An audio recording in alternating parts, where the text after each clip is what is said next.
Okay guys, welcome to the next video on my channel. Now in this video, obviously, as you might have already been able to tell from looking at the title, I will be talking about food. I'll be talking about the things that we eat.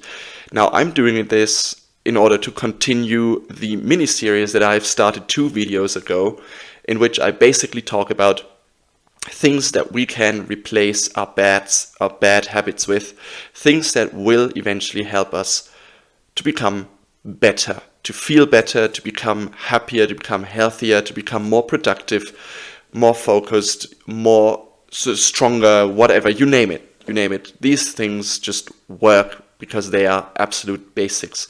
But again, these things are so important and so basic that I think that they are most of the time just overheard.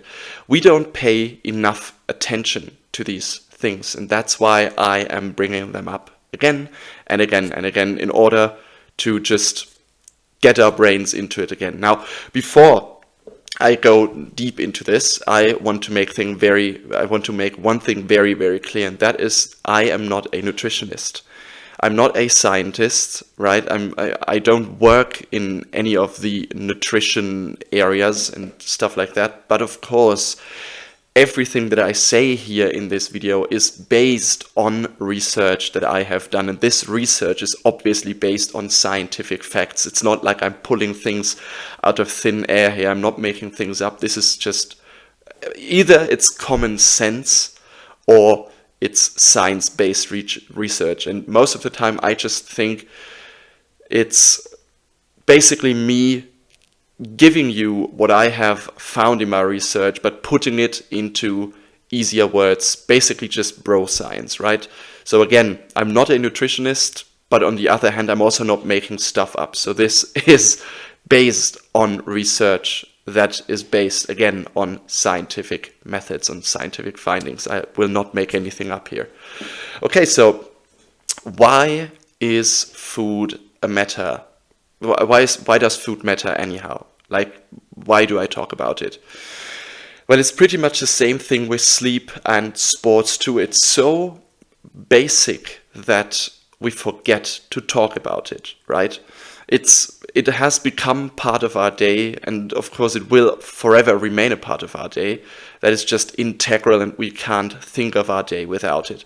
But I think it's exactly these things that are so basic to us, to our life, that need most of the attention. Because of course, if you can make these things work, right, if you can control these things, then you can control everything else too, because they make up 80% of your life, right?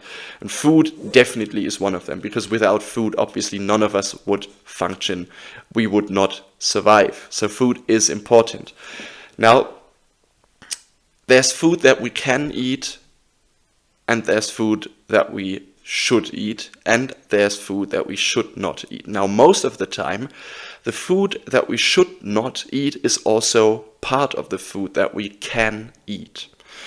I'm talking about junk food, of course, and just out of simplicity, I will use the example of McDonald's for the remainder of this video as just the perfect example for junk food. Now, where is my problem with junk food? Obviously, there are a lot of health problems that can stem from junk food, but before we get into these, I think there's one problem that is even bigger that also comes from junk food, and that is that we get lazy.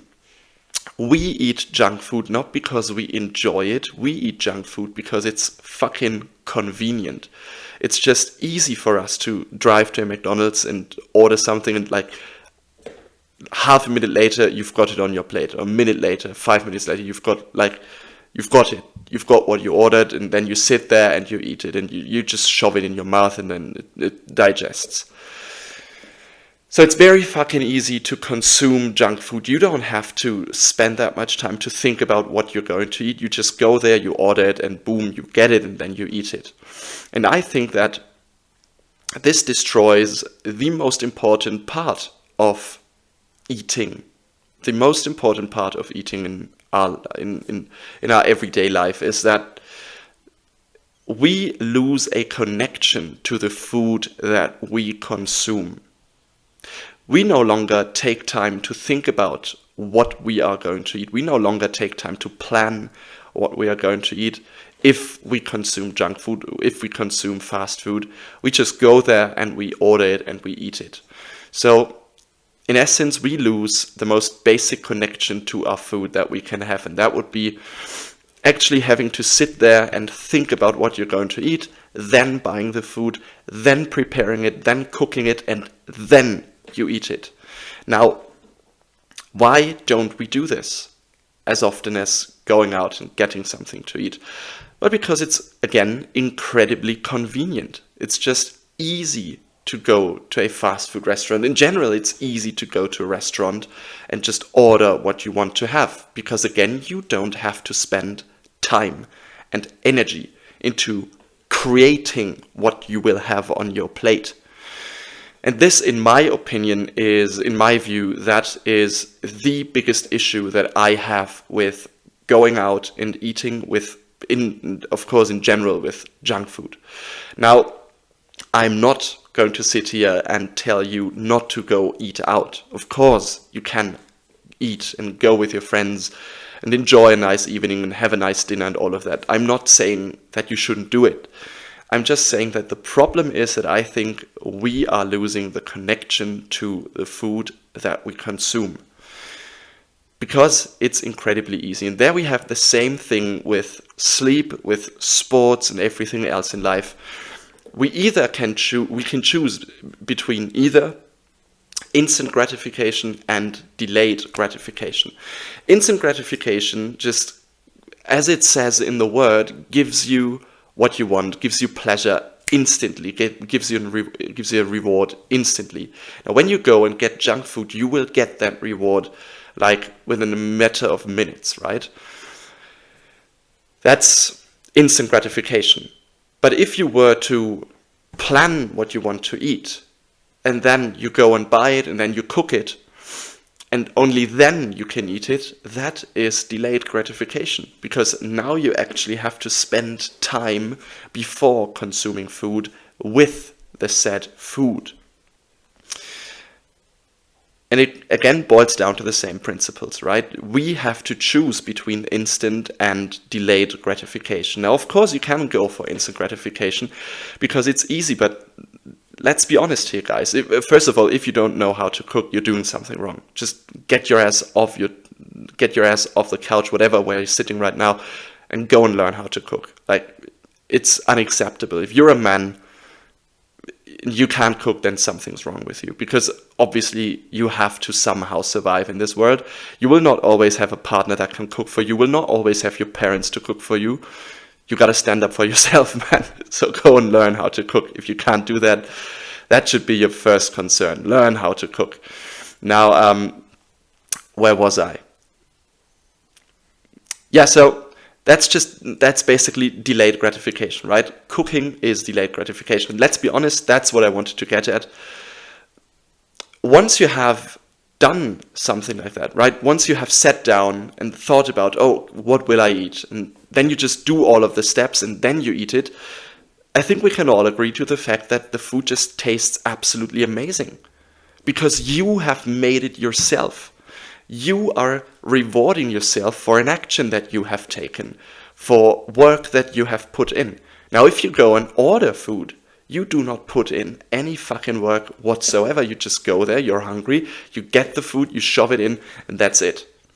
That's, in my opinion, the biggest issue that we have with convenient food and food that we have to make ourselves.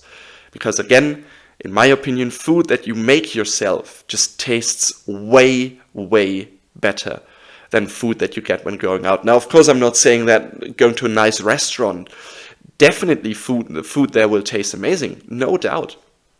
But in my opinion, it's way more rewarding if you prepare your food yourself and if you do it yourself.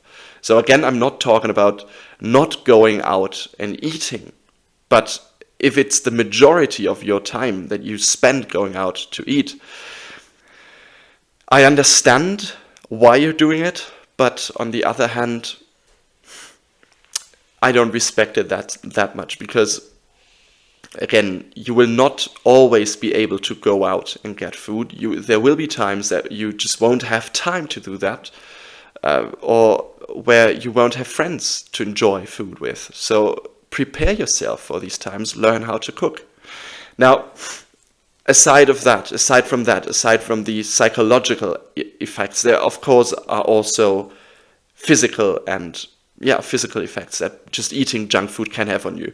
I'm not going to name all of them, but I have a small list prepared for you guys. So first of all, I think that's pretty obvious: risk of obesity. If you just constantly eat out, if you constantly eat junk food, you definitely risk your physical health. You have a risk of obesity. You are prone to get a cardiovascular disease. You are prone to get type 2 diabetes. You may get a fatty liver. You may get high blood pressure.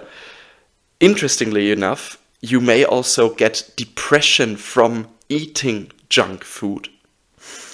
Because I know there's a lot of people that when they feel depressed, that's when they go get some junk food. Well, that's exactly the wrong thing to do.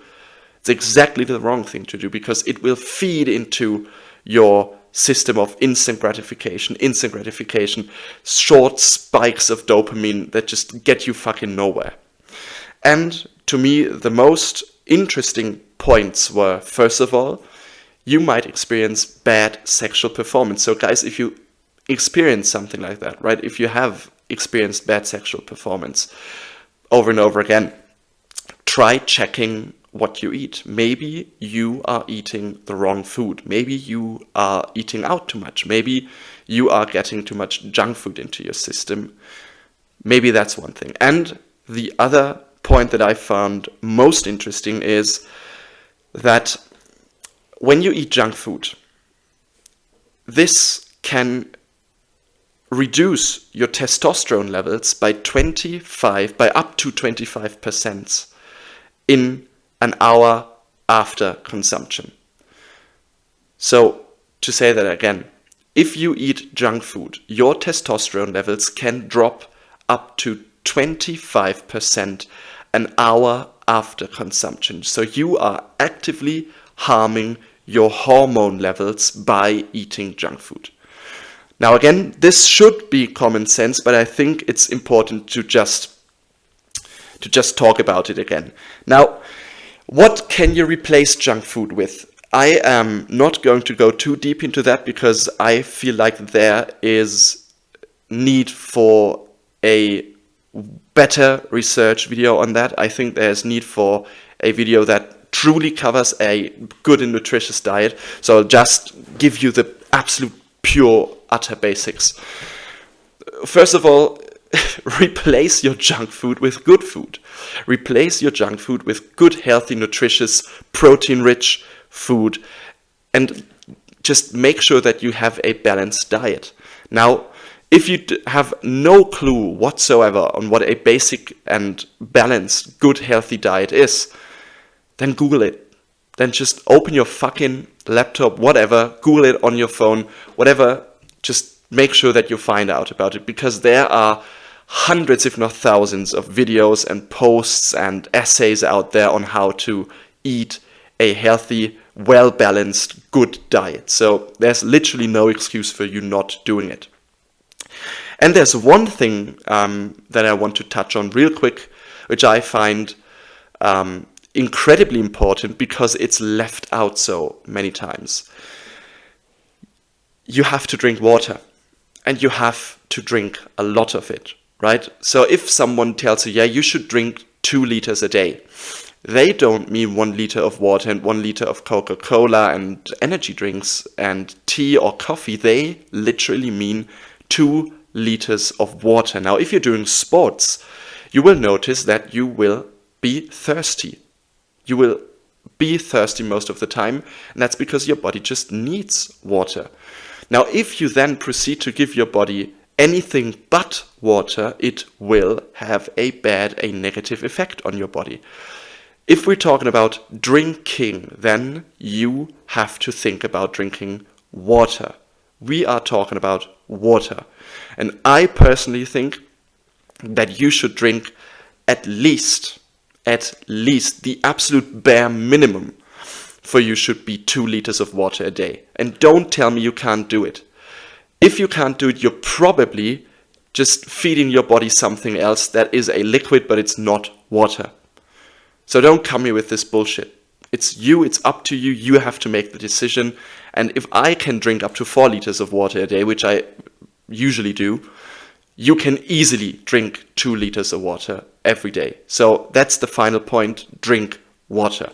Now, in general, there's one thing that I want to say before I end this video, and that would be, please guys, don't chastise yourself, right? Just don't force yourself into eating healthy all the time, but make sure that 80% of what you consume is healthy. If you can do that, you will feel a physical and mental and psychological change. You will feel much happier, you will feel full of energies, and that's exactly what we need in order to get to where we want to get in life.